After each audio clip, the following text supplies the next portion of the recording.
nggak salah kalau keluarga korban itu meminta video utuh itu. Itulah untuk meyakinkan korban bahwa tidak ada intervensi orang lain selama durasi 1 kali 24 jam di dalam video tersebut. Tetapi kalau cuma potongan, setiap orang bisa memotong sekarang.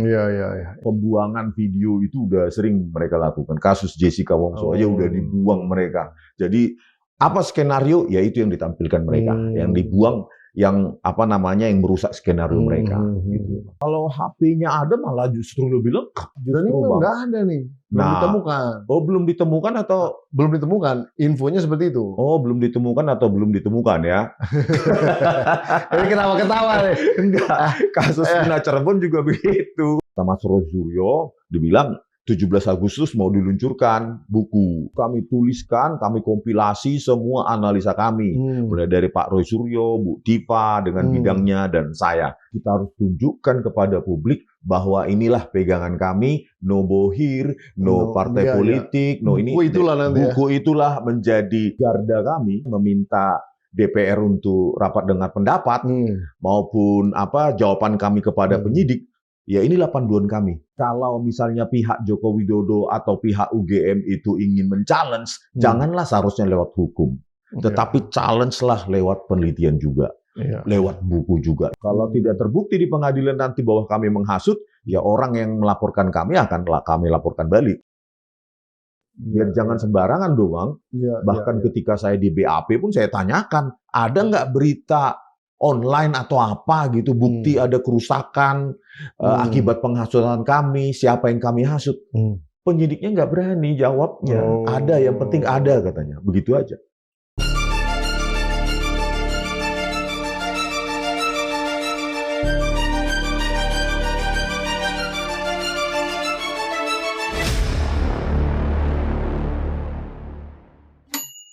Bismillahirrahmanirrahim. Assalamualaikum warahmatullahi wabarakatuh. Sobat Forum dimanapun Anda berada yang luar biasa.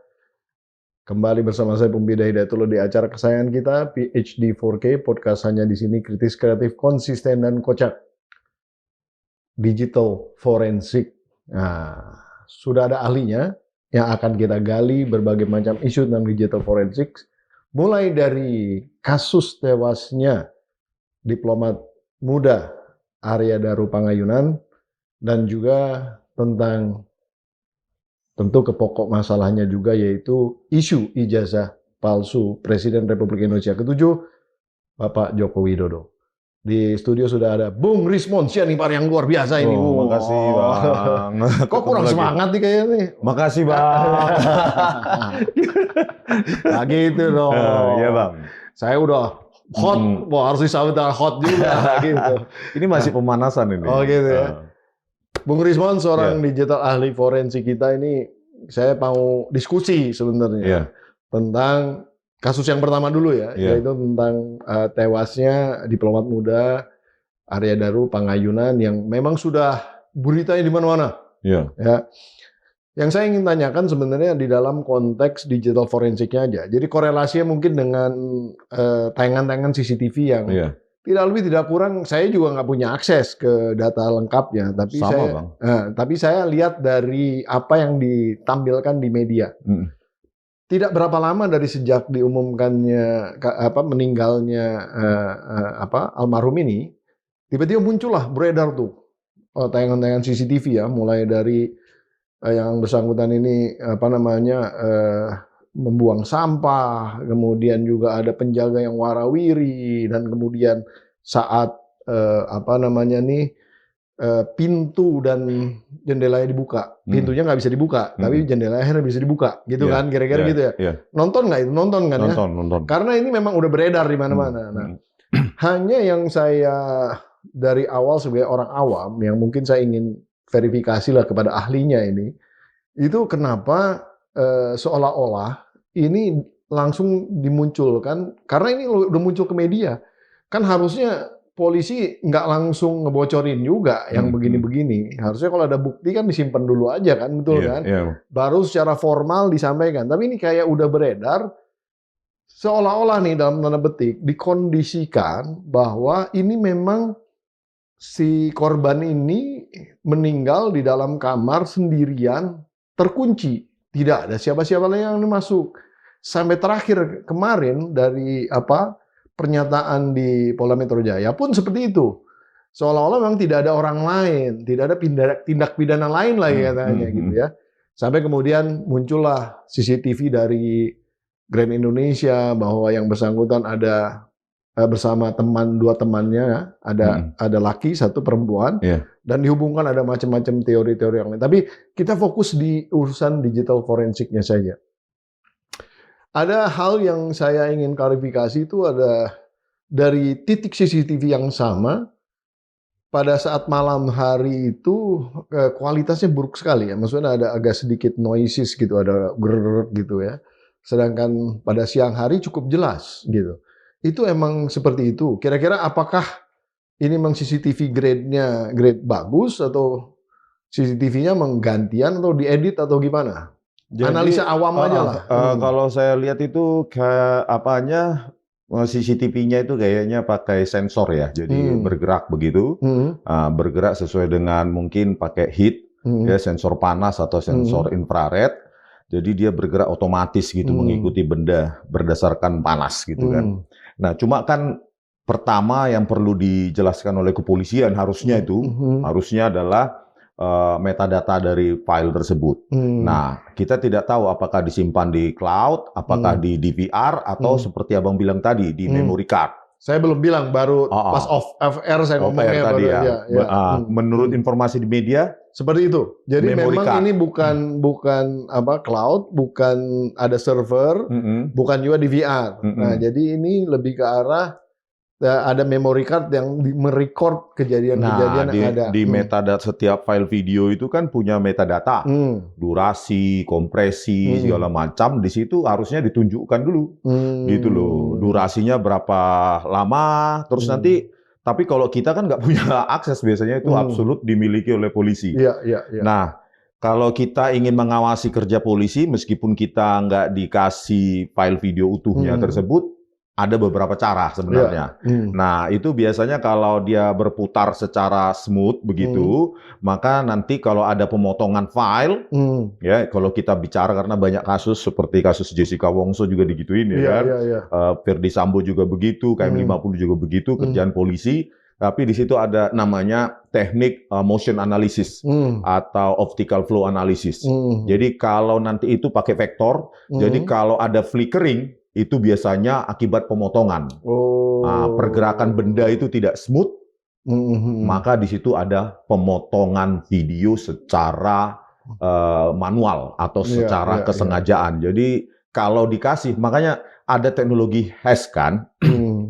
Fungsi hash itu apa? Hash itu adalah sebuah metode atau algoritma sehingga dengan beberapa nilai hash yang direpresentasikan dengan heksadesimal itu 0 sampai 9, A sampai F gitu. Kombinasi dari itu. Nah, misalnya 512 bit fungsi hash tersebut dihasilkanlah 512 bit, isinya adalah nilai-nilai heksa tersebut. Satu nilai heksa itu 4 bit. Nah, jadi 4 dikali 128, berarti ada 128 karakter. Nanti di situ itulah menandakan keutuhan data tersebut, keutuhan dari video tersebut. Harusnya ya polisi harusnya melakukan hash terhadap full video tersebut, terus bisa dong ahli dari korban itu dikasih untuk cross examination seperti yang diusulkan oleh Bang Reza ya di sini ya. Jadi dikasih cross examination karena mereka sudah punya nilai hash tersebut untuk menjaga integritas atau keutuhan data tersebut. Nggak masalah dikasihkan ke ahli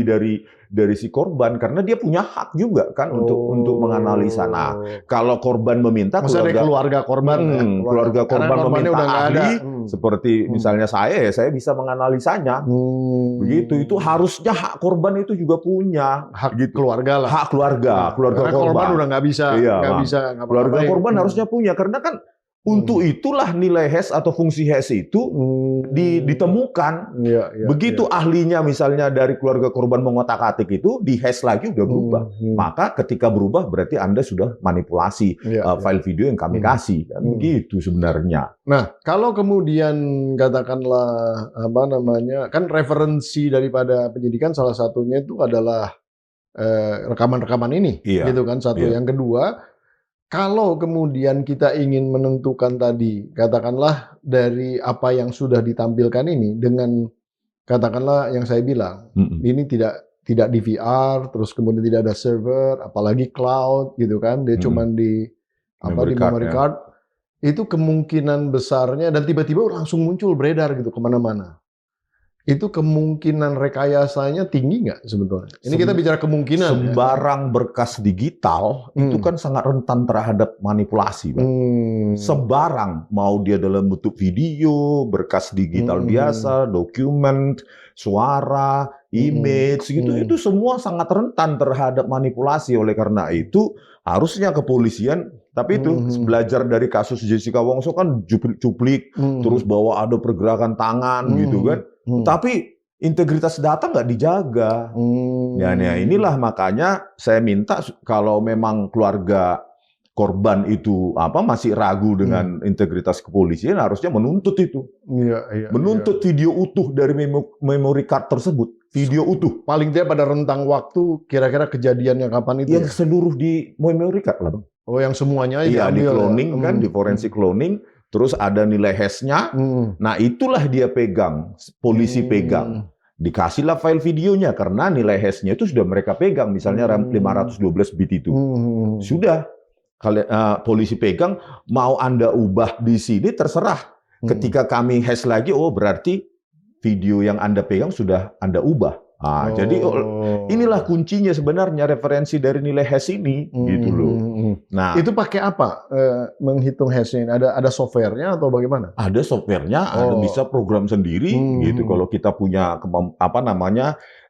alat komputasi yang cukup tinggi, ya kemampuan komputasinya bisa dibuat sendiri, diprogram sendiri. Bahkan sekarang software juga banyak kan. Software untuk menghitung hash dari sebuah file video utuh begitu. Jadi 1 bit pun diubah di video itu tersebut, berubah semua itu nilai hash-nya 512 bit itu, gitu loh. Jadi ya nggak salah kalau keluarga korban itu meminta video utuh itu, karena nilai hash sudah dipegang oleh polisi, gitu. Itulah untuk meyakinkan korban bahwa tidak ada intervensi orang lain selama durasi misalnya 1x24 jam di dalam video tersebut. Tetapi kalau cuma potongan-potongan, setiap orang bisa memotong sekarang. Iya. Itu yang jadi persoalan. Iya. Jadi tadi kata-katanya tuh yang menarik itu integritas data itu. Iya, keutuhan data itu harus dijaga dan diyakinkan keluarga korban dengan data yang dijaga ini bisa. Asal jangan diberikan ke orang lain, ini loh video utuhnya. Begitu harusnya transparansi, Bang. Inilah yang nggak dimiliki oleh kepolisian, sehingga terjadi narasi-narasi kan. Iya, jadi spekulasi, analisa-analisa berbagai macam muncul lah. Karena cacat histori dari polisi ini yang sering memanipulasi barang bukti digital, terutama video. Begitu, Bang. Jadi kalau nanti Abang katakan tadi bahwa ada kalau malam itu gelap, sensor mungkin ya. Nah, ketika dia gelap, langsung modenya mode malam ya, night mode ya, night vision. Nah, di situ langsung grayscale dia, gitu loh. Nah, di situ kan bisa kita lihat ada nggak intervensi manusia di situ. Di metadata itu tercatat kalau ada intervensi manusia. Oke, kalau misalnya kemudian, mohon maaf nih ya, yang namanya CCTV sudah dimanipulasi. Terus kemudian juga teleponnya hilang, HP-nya. Oh ya? Jadi digital forensik apa lagi yang kita bisa manfaatkan untuk maksudnya menyimpulkan kasus ini secara digital forensik ya? Kalau HP-nya ada malah justru lebih lengkap. Kan? Lebih cepat ya? Lebih lengkap justru, Bang. Dan ini nggak ada nih, belum ditemukan. Oh, belum ditemukan atau? Belum ditemukan, infonya seperti itu. Oh, belum ditemukan atau belum ditemukan ya? Ini kenapa ketawa nih? Enggak, kasus Vina Cirebon juga begitu. Oh gitu? Iya, gitu loh. Vina Cirebon tuh kasusnya HP-nya tidak ditemukan? Iya, ditemukan korban tetapi tidak semua diekstraksi. Oleh kepolisian, ekstraksi almarhum Vina dengan pacarnya juga nggak diekstraksi juga gitu loh. Bahwa yang lain-lain juga tidak diekstraksi, yang KM50 juga sama gitu loh. Artinya apa tuh kalau kayak gitu? Artinya kan tidak ada informasi utuh, Bang. Informasi jadi agak sulit sebetulnya. Ya, misalnya dalam video tersebut misalnya dalam yang video yang sudah terjaga integritasnya, keutuhannya, ternyata ada orang lain di situ, kan? Ternyata ada orang. Nah, orang lain ini siapa kan bisa dicari lewat data-data yang ada di HP korban. Ya. Bu Rismon, kalau misalnya gini, HP hilang. Kalau HP-nya hilang itu bisa di-tracking nggak? Tergantung jenisnya, Bang. Oh. Kalau iPhone lebih bisa. Oh, iPhone lebih bisa. Iya, kalau yang lain tergantung. Samsung kalau nggak salah Samsung, lupa saya. Samsung mungkin ada kemungkinan. Berarti Android bisa, lah ya. Berarti Android. Ada kemungkinan bisa. Bisa juga ya. Iya. Artinya pakai lewat triangulation nanti. Oh, gitu, Bang. Tapi dia mati kira-kira dari sejak dia ada di jam 9-an. Nah, inilah enaknya jadi penyidik, Bang. Dia bisa misalnya ke operator, menyita, meneliti. Beda dengan kita yang nggak punya kewenangan hukum itu. Itulah enaknya jadi penyidik, punya kemampuan. Dia bisa operatornya apa di situ dilakukan triangulation. Ya? Iya, Bang. Artinya sebetulnya HP ini nggak ada alasan hilang ya? Bisa lewat, kan kita lewat misalnya hidup kan ini kan dapat ping-ping dari tower-tower kan, Bang? Betul. Ya kan, Bang? Dia jejak komunikasi dia dengan tower-tower di mana, wifi juga gitu. Itu bisa dianalisa gitu loh, Bang. Meskipun HP itu entah di mana. Entah di mana loh, Bang ya. ini jahil banget ini. Iya, Bang. Oke. Nah, kalau misalnya kan sebenarnya penyidik bisa masuk ke operator ya? Bisa dong, Bang. Oh, artinya kan sebenarnya setiap transaksi komunikasi baik dalam bentuk SMS, telepon, dalam bentuk WhatsApp lah misalnya gitu ya. Atau message apapun gitu, mau itu sosmed juga bisa ya. Lalu lintas data kan tetap ke BTS terdekat. Wifi terdekat misalnya kanalnya langsung ke BTS tersebut kan, Bang. Jadi sebetulnya komunikasi antar misalnya HP tersebut, HP-nya almarhum ini ke siapapun juga bisa dijejak. Bisa didapat nggak dari operator? Bisa dari operator. Pasti bisa. Jadi sebenarnya nggak perlu HP fisik. Nah, kalau isi informasi saya nggak tahu. Artinya apakah informasi apa saja yang disimpan oleh BTS kan server mereka. Nah, tetapi kalau ping-nya itu, dia kan bisa lewat triangulation jejak lintasan di mana HP itu bergerak gitu. Tapi kalau konten kayak WA-nya gitu nggak bisa. Nah, kalau WhatsApp kan end-to-end user. Jadi nggak bisa, nggak lewat itu. Nggak disimpan di WA server. Kecuali ke WA-nya. Kalau misalnya dia kontennya di Facebook bisa disimpan. Tapi kalau WA kan dia end-to-end. Hanya disimpan oleh HP pengirim sama HP penerima. Gitu, Bang. Iya. Jadi seyogyanya hanya ini bisa. Pertanyaan nih kalau HP-nya bisa hilang. Kenapa itu? Ya. Kenapa? Nanti saya analisa lebih lanjut, Bang. Ini belum sempat soalnya saya analisa karena urusan yang lain dulu ya. Kalau saya menemukan ada flickering, artinya itu ada pemotongan, maka di situ pasti ada kesengajaan menyembunyikan atau menghapus informasi. Itu gampang kok. Flickering itu dengan motion analysis, kalau vektornya tiba-tiba panjang antar benda itu di antar frame itu selisih satu frame tapi dia pergerakannya sangat panjang, itu berarti pemotongan. Bahkan misalnya jadi acak dia tempatnya, itu udah pasti pemotongan lewat motion analysis. Iya, berarti kalau HP-nya hilang ini jadi question mark-nya tuh tanda tanya tambah gede, Bang, gitu loh, Bang. Oke, saya rasa kita artinya kalau misalnya HP nggak ada, terus kemudian CCTV-nya seperti itu, digital forensik yang lain mungkin bisa dimanfaatkan, nggak ada? HP keluarga. HP keluarga ya, dari sekitarnya, orang dekat yang terakhir berkomunikasi. Iya, kan ada jejak digitalnya dia, misalnya di media sosial yang lain, misalnya yang bukan WhatsApp, misalnya Facebook, TikTok, dan lainnya itu kan bisa diekstrak, Bang. Semua metadatanya semua. Iya. Kalau komputernya sebenarnya ada. Kalau nggak salah laptopnya ada, dapat. Tapi memang kita nggak tahu isinya apa. Jadi mungkin bisa juga keluarga minta apalagi Bung Rismon ngeliatin itunya. Bisa, Bang. Bisa. Makanya saya bilang bahkan harusnya ya, nggak tahu undang-undang kita, KUHP mengatur bagaimana, harusnya keluarga korban atau pengacara korban itu punya hak terhadap data tersebut. Karena kan setiap berkas digital, bukan hanya video tadi itu kan bisa di-hash. Di cloning pun, ya kan Bang, misalnya HP ini, di cloning kan ada langsung di auto generate yang namanya hash, nilai hash. Mau diubah-ubah di sini pun akan hashnya berubah, maka ada ubah begitu. Jadi itulah fungsi fungsi integritas data itu di situ, Bang. Bung Rismon ini kalau misalnya datanya pun misalnya udah di HP-nya dipegang orang terus dihapus masih bisa Bang, masih bisa. Memang kalau tantangannya kalau data teks masih bisa, tetapi kalau datanya berupa gambar sama suara, video itu rekonstruksinya agak lama. Apalagi kalau dia sudah di-delete terus nimpa ke data lain, biasanya overwrite gitu di memori untuk pembuangan sampah. Tapi kalau teks bisa ya? Teks lebih gampang. Seperti kasus Vina Cirebon, saya bisa gitu. Mudah-mudahan aja nih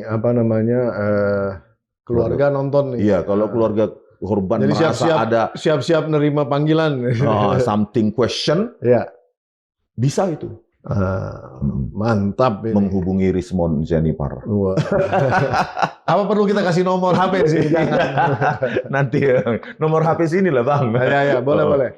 Kan ada ininya, ada email dan lain-lain kontak ini. Jadi silakan atau di komen kita bisa. Kan? Iya, Bang. Nah, tapi saya rasa kita cukupin karena memang saya cuma mau mengegali di dalam konteks itu karena ini menjadi berita yang luar biasa ya. Nah, nantilah saya analisa lebih dalam ya Bang, videonya tersebut, terus dan lain, baru nanti kita bisa lebih dalam. Karena ini masih praduga analisis kita tadi saya bilang kalau ada flickering, udah pasti. Iya, sudah pasti pemotongan karena pembuangan video itu udah sering mereka lakukan. Kasus Jessica Wongso aja udah dibuang mereka. Jadi apa skenario? Ya itu yang ditampilkan mereka. Yang dibuang, yang merusak skenario mereka. Gitu. Oke, kita masuk ke topik berikutnya. Topik yang selalu ditunggu. Minum dulu Bang ya. Pokoknya topik ini menarik karena saya itu nggak tahu nih ujungnya di mana gitu. Sama. Nggak tahu juga. Saya pikir Bung Rismon ngerti nih ke depan ujungnya kayak gimana. Ya karena nggak ada motif politik ataupun motif finansial atau political gain itu ya memang kami berusaha untuk menampilkan apa yang kami miliki, apa yang kami analisa. Makanya kata Mas Rosuryo dibilang 17 Agustus mau diluncurkan buku gitu. Apakah bentuk elektronik ya, e-book ataupun paperback, nanti kita tunggu. Karena kami nggak punya dana, paperback tentu perlu pendanaan juga Bang. Atau ada publisher yang mau mendukung kan begitu. Tapi kalau dalam bentuk e-book kayaknya bisa. Nah itu kami tuliskan, kami kompilasi semua analisa kami.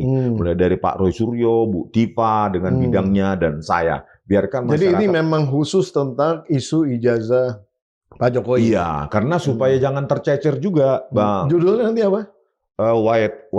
White book mungkin. Belum kalau judul. Bukan black box. Gitu. Pokoknya di situ semua algoritma, semua metode forensik, metode image, video yang sudah saya buat terutama itu saya kompilasi supaya jangan tercecer. Sudah ada publisher penerbit yang akan menerbitkan? Belum Bang, ini masih penulisan.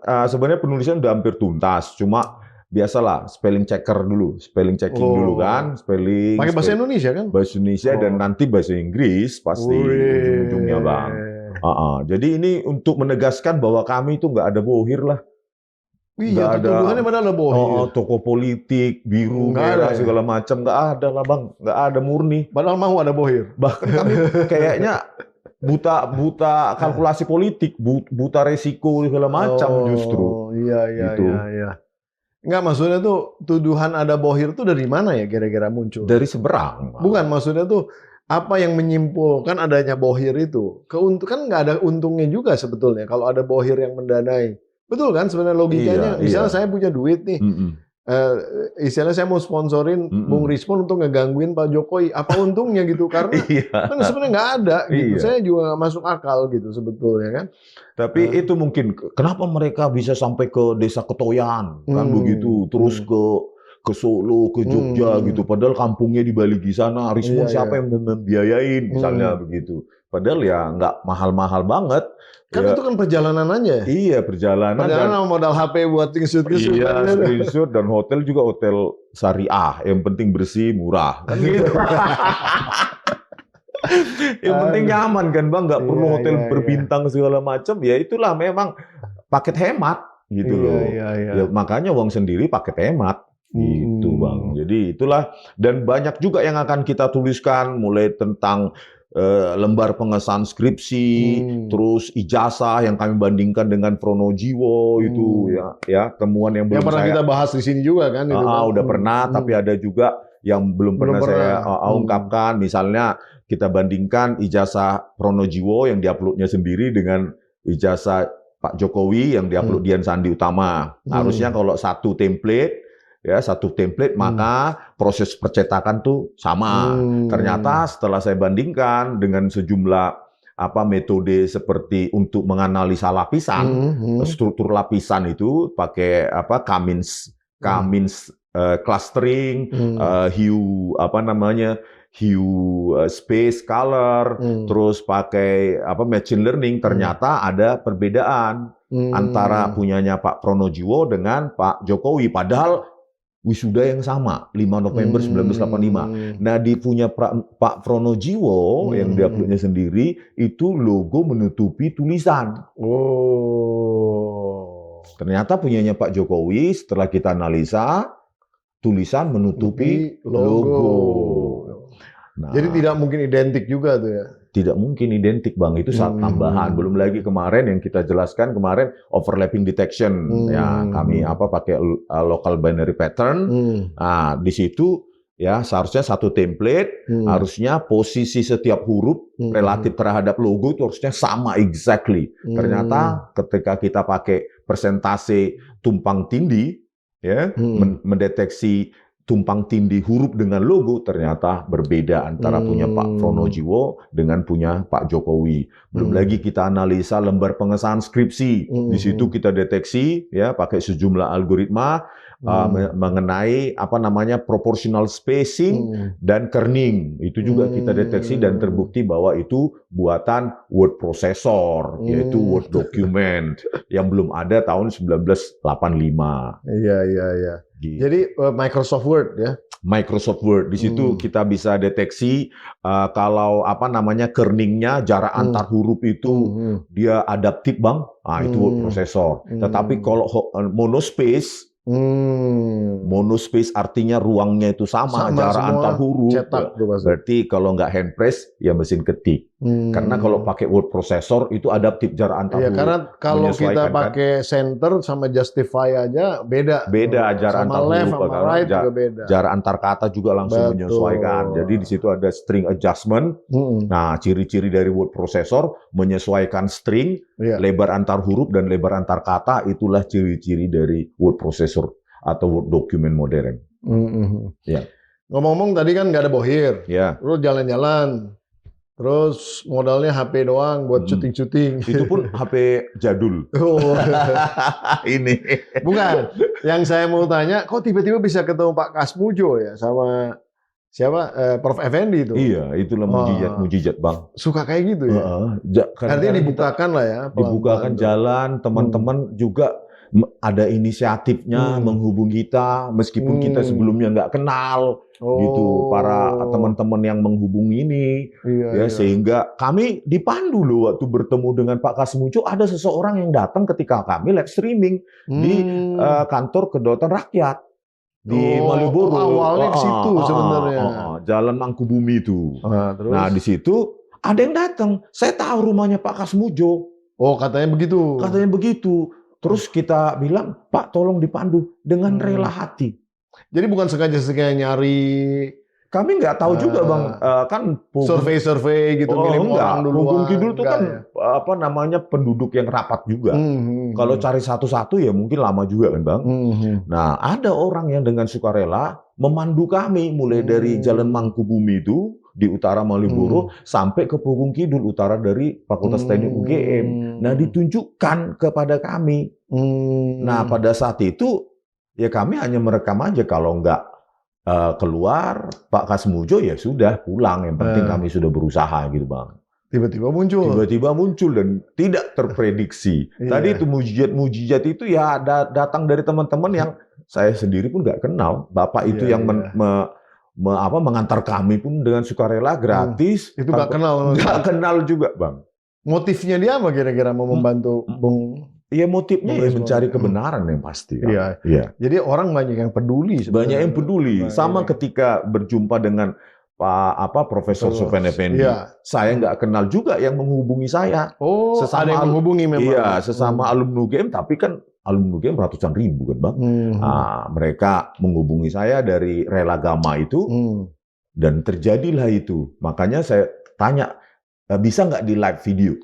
Berani, siap, katanya gitu. Padahal sebelumnya Profesor Sofyan Effendi mengatakan hanya percakapan-percakapan dalam lingkup tertutup. Saya pun heran, kok berani Profesor Sofyan Effendi sekarang? Ya mungkin that's the time, saya kira. Profesor Sofyan Effendi mungkin sudah daripada dia simpan, ya saya keluarkan aja sekalian supaya publik tahu. Gitu. Bahwa di situ kan terungkap kan Bang? Betul. Terungkap bahwa skripsi Jokowi belum pernah diuji, bahwa itu adalah jiplakan dari pidato Profesor Sunardi, belum lagi 4 semester evaluasi IPK-nya nggak cukup, jadi nggak mungkin dia melanjutkan ke sarjana dan lainnya dan lainnya, dan sumbernya juga profesor-profesor yang kenalan beliau gitu loh, dan mantan dekan Fakultas Kehutanan UGM. Jadi ya saya pun pada saat mewawancarai ya nggak tahu apa yang akan diungkapkan oleh Profesor Sofyan Effendi. Sedikit pun saya tidak punya clue apa yang akan diungkapkan oleh Profesor Sofyan Effendi. Jadi benar-benar pure pada saat itu, spontan aja langsung. No clue. Sama sekali Bang. Tapi apa yang terjadi? Tiba-tiba beliau ingin menarik statementnya itu. Ya itulah Bang, usia 80 tahun dan ada ancaman atau intimidasi ingin dilaporkan oleh Jokowi lovers. Belum lagi akhir-akhir ini kita kita dengar ya, terkonfirmasi dari sejumlah teman di Relagama itu bahwa diperiksa oleh polisi, nggak tahu Polda Metro atau Metro Jaya atau Polda DIY yang memeriksa sampai 12 jam. Ini kan bagi saya ya mohon perhatian kepada Pak Prabowo Subianto lah, bahwa ini kan harusnya bisa jadi petunjuk. Petunjuk apa yang diungkapkan Profesor Sofyan Effendi ini harusnya petunjuk untuk mencari kebenaran yang sesungguhnya. Jangan dibungkam dong, diintimidasi mau dilaporkan.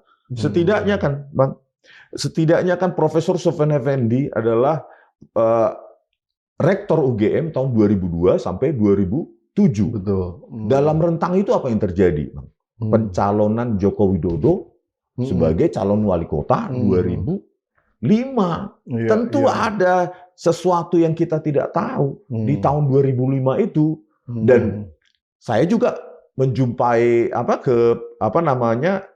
KPUD Solo, KPUD Surakarta, dan saya berbincang dengan ketua KPUD-nya Pak Justinus Arya, dan memang masih orang yang sama atau udah orang yang baru Bang, orang yang baru. Yang ini yang lama nih yang diajak ngomong, yang baru.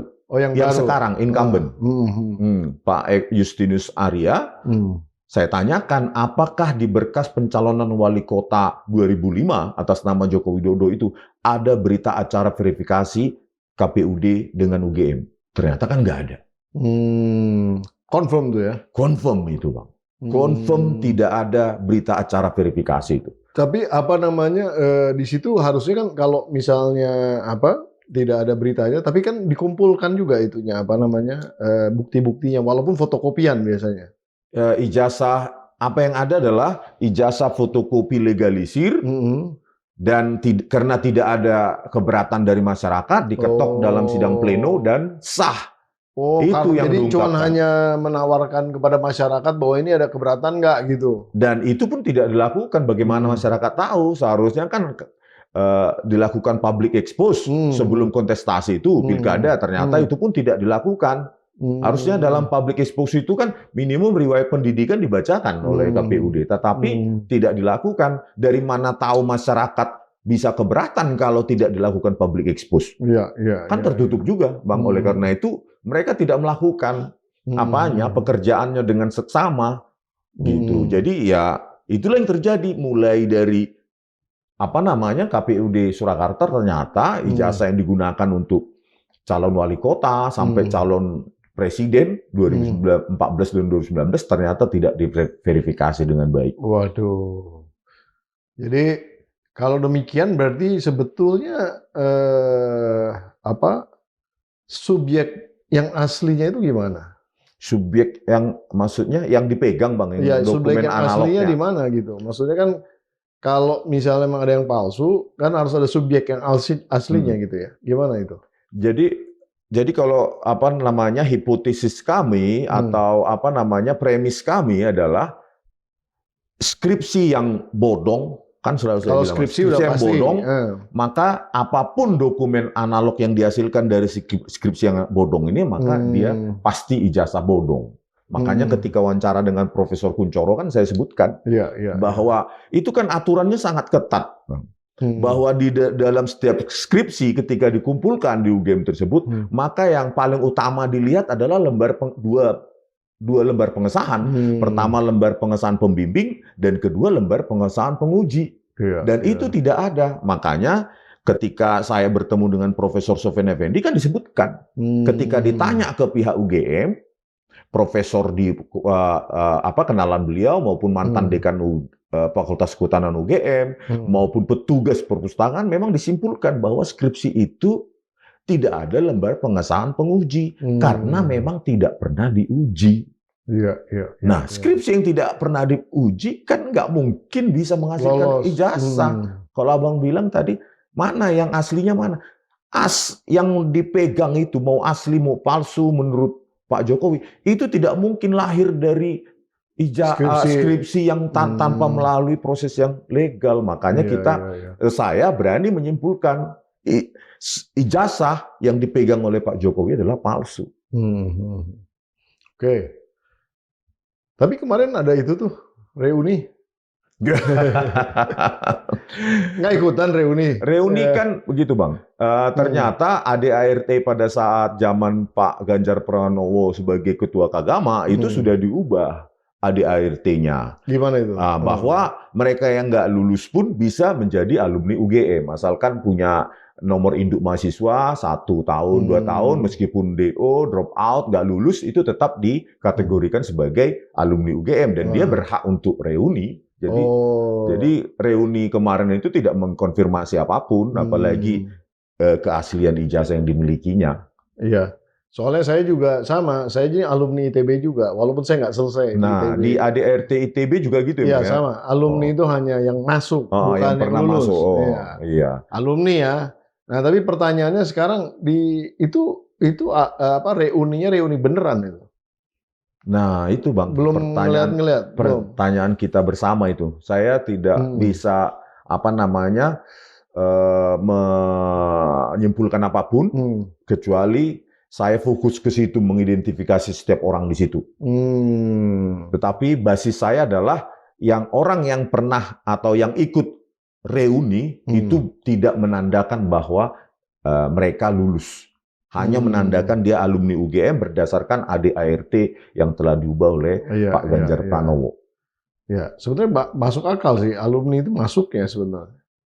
Karena yang namanya alumni itu kan di dalam konteks ini kan masuknya itu udah susah banget gitu. Iya. Lulusnya lebih susah. Lulusnya lebih susah, masuknya gitu. Susah ya Bang. Iya. Tapi itulah kemarin bahwa yang kita perbincangkan ini jangan dipersepsikan untuk merusak nama UGM. Kami sendiri bertiga kan alumni UGM asli, kan Bang. Nah, jadi jangan ini dipersepsikan secara liar bahwa kami merusak alma mater kami. Bukan, ini untuk mendesak justru UGM untuk membuka keseluruhan proses akademik Pak Jokowi. Karena seperti yang ditampilkan di Dirtipidum itu, kita bisa lihat bahwa Pak Jokowi ternyata sejak awal terdaftar sebagai sarjana muda. Jumlah SKS-nya cuma 122 SKS, 88 SKS mata kuliah wajib, 34 SKS mata kuliah pilihan. Bagaimana ceritanya bisa skripsi KKN dan lulus sebagai sarjana? Kalau sarjana muda itu harus skripsi juga? Kalau sarjana muda, tidak Bang. minimal SKS 120 SKS. Oh, minimal 120 SKS. Iya, 120 SKS. Udah bisa dapat Satria Iya, Mudanya. makanya IPK nggak ada batasan. Nah, saya tidak tahu tuh Bang. Nah, tetapi menurut informasi Profesor Sofyan Effendi, 4 semester pertama itu ada seleksi ketat, yaitu IPK harus lewat dari 2. Iya, di mana-mana begitu aturan.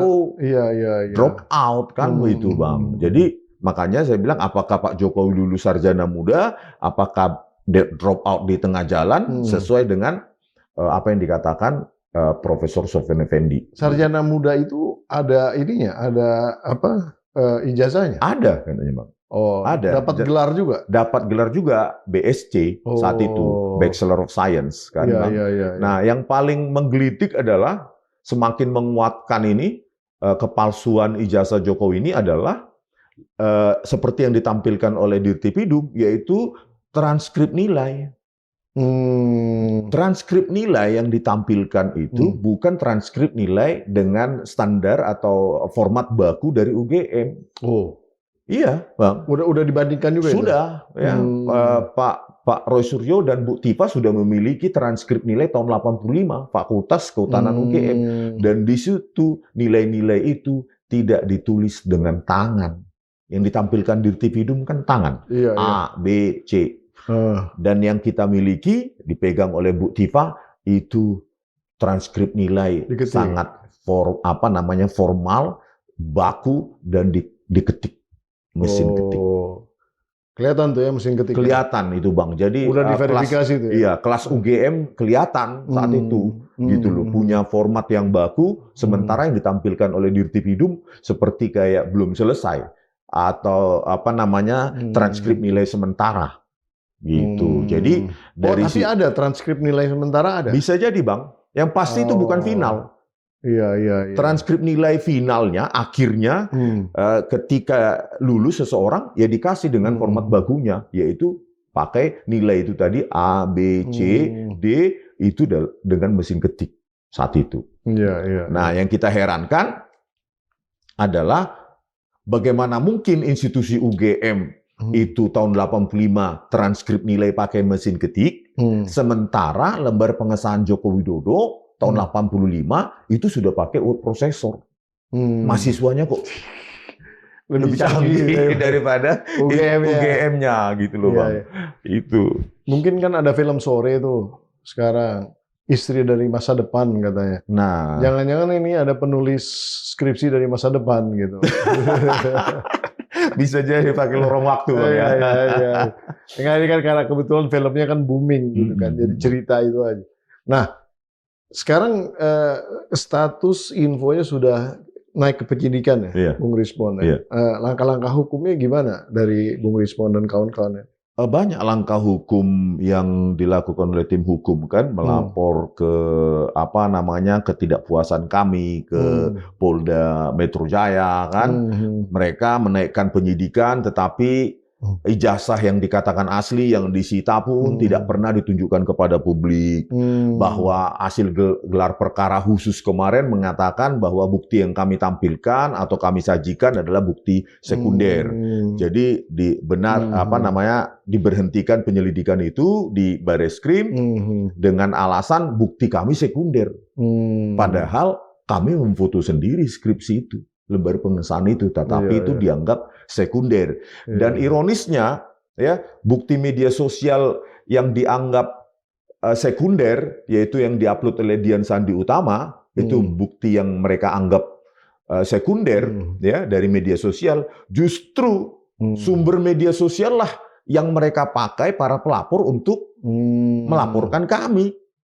Ketika mereka melaporkan, mereka pakai bukti yang berasal dari media sosial, YouTube, TikTok, dan lainnya, ya, untuk pasal-pasal pencemaran nama baik, fitnah, dan penghasutan. Buktinya dari media sosial. Tetapi ketika kami melaporkan atau mendumaskan pihak TPUA, dianggap itu bukti sekunder. Itulah standar ganda dari kepolisian kita. Gitu. Apa karena memang pasal yang ini kan beda? Artinya gini, maksudnya saya bukan ngebela siapa-siapa ya, tapi intinya kalau Bung Rismond dan kawan-kawan memang dituduhkannya berdasarkan undang-undang ITE misalnya, makanya dibolehkan basis-basis dari referensi bukti-bukti dari sosmed gitu. Nah kalau Bung Rismond masukin yang itu laporan TPUA Bang. TPUA lah, maksudnya TPUA yang melaporkan itu mungkin pasalnya kurang relevan dengan bukti yang ada. Nanti gitu mungkin ya, harus dikasih masukan itu. Mungkin saya nggak tahu. Bisa jadi Bang. Saya bukan ahli hukum soalnya, jadi ini cuma sekedar kita diskusi aja.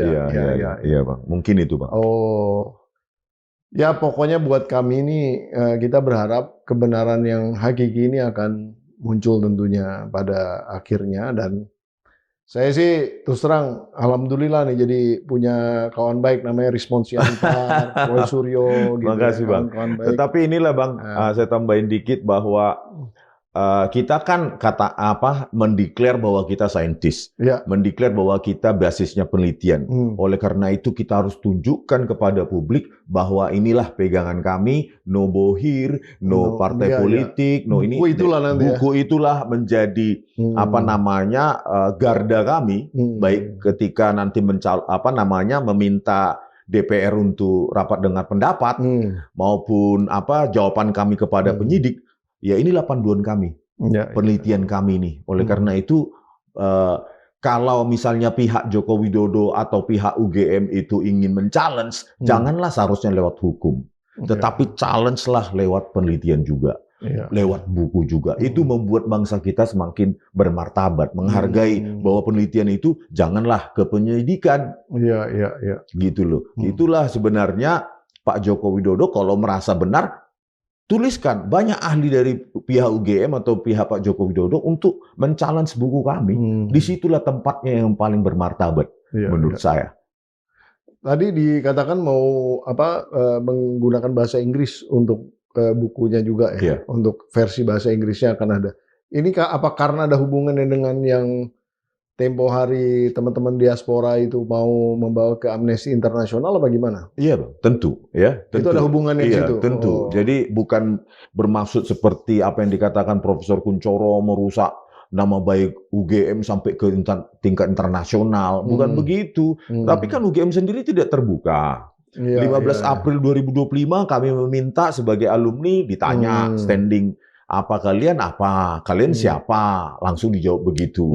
Jadi ya oleh karena itu ya kami akan buka ini riset ini dalam bahasa Inggris, ya bisa jadi lampiran bagi surat-surat kami ke International Amnesty, ke UN, ke US Senate, US Presiden, dan lembaga-lembaga dunia yang lainnya. Karena di situ kan dikatakan bahwa kami mengalami suratnya itu surat dari Forum Diaspora Indonesia bahwa kami mengalami apa yang dikatakan kriminalisasi. Nah, inilah karya kami, dan oleh karena inilah kami dikriminalisasi. Begitu Bang.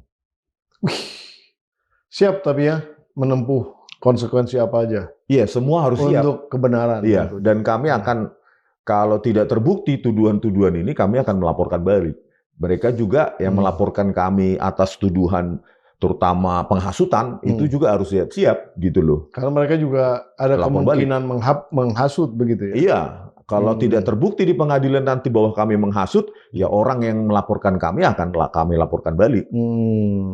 Biar jangan sembarangan dong Bang. Ya, jangan sembarangan menyimpulkan kami penghasutan tanpa ada bukti material. Bahkan ketika saya di BAP pun saya tanyakan, ada nggak berita online atau apa gitu, bukti ada kerusakan akibat penghasutan kami, siapa yang kami hasut. Penyidiknya nggak berani jawabnya. Ada, yang penting ada katanya. Begitu aja.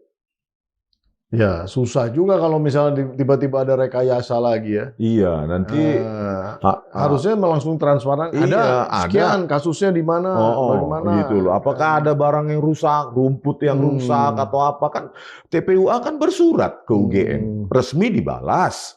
Makanya datang kami diminta sebagai ahli yang kebetulan alumni UGM 15 April di UGM.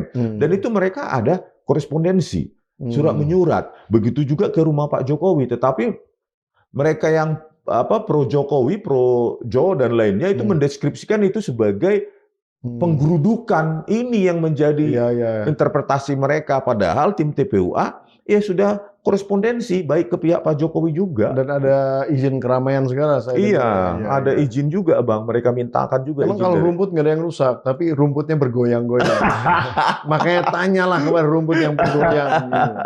Waduh.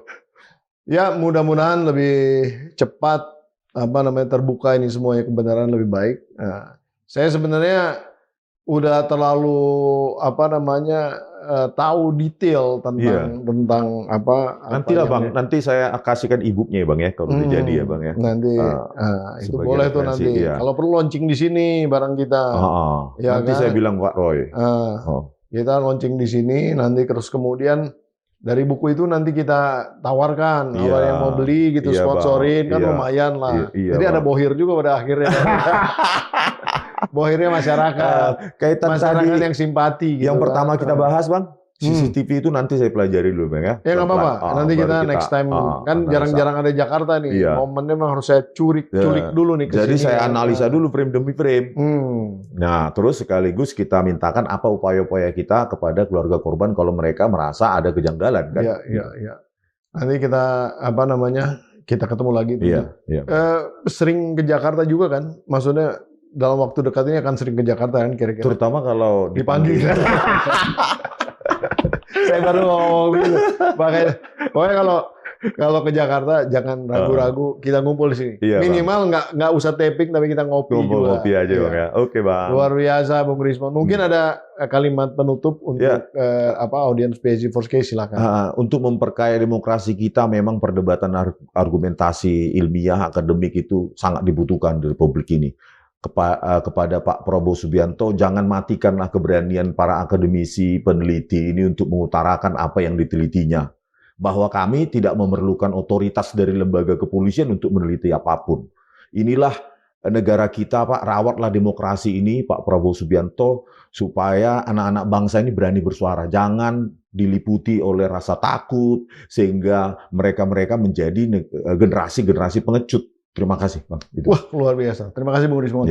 Nah, Sobat Forum yang luar biasa, dimanapun Anda berada, tadi itu Bung Rismon Sianipar, yang memang seorang ahli digital forensik yang kalau ditanya dikit aja langsung menjabar, ini panjang banget dan luar biasa.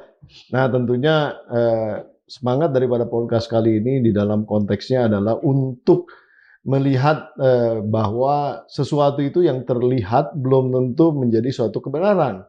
Tapi kebenaran itu harus benar-benar bisa dibuktikan di dalam bentuk satu referensi keaslian. Tentunya keaslian ini bisa diverifikasi dengan menggunakan basis-basis metodologi saintifik yang memang bisa dipertanggungjawabkan.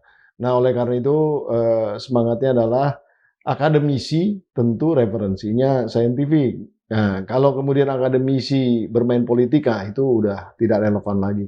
Artinya kebenaran harus berbasis daripada semangat untuk kemudian menjaga integritas daripada para akademisi-akademisi kita dalam beropini, dalam kemudian berpendapat, dan dalam menyajikan produk-produk ilmiah ke depan tentunya.